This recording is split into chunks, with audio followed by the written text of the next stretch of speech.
খোঁজ করতে করতে পাইয়া আমরা ডিগ্রি রোধের মামলা করি 97 সালে। 2000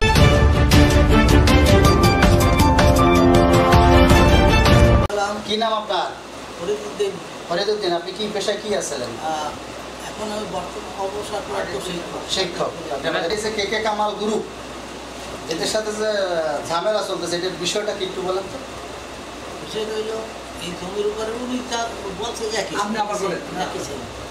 আপনি আবার বলেন। এই জমির উপরে তারা একটা ডিক্লারেশন শুট করছে 71 সালে, আমরা জানতাম না। আচ্ছা, আমাদের জমি আমরাই ভোগ করেছি, আমাদের বাড়িঘর, আমাদের সব কিছু, আমাদের বাগ বাগিচা এই জমির উপরে আমরা এই জমি ভোগ করে আছি, রেকর্ডপত্র সব আছে আমাদের।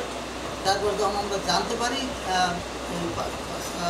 95 সালে, 1995 সালে জানতে পারলাম লোকমুখে এরকম একটা ডিগ্রি আছে। এরপরে আমরা ডিগ্রির কাগজপত্র খোঁজ করতে করতে পাইয়া আমরা ডিগ্রি রোধের মামলা করি 97 সালে। 2000 সালে ডিগ্রি রদ হয়ে যায়।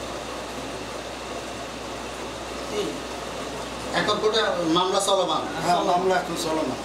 জমি আপনাদের দখলই আছে না?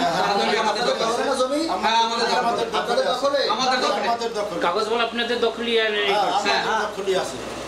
আর পরিতোষ যে অভিযোগটা দিয়েছে যে তাদের পৈতৃক সম্পত্তি, মিথ্যে কথা। তার বাড়ি করে এখানে কিছু নেই, আপনার আপনারা সংরক্ষণ করে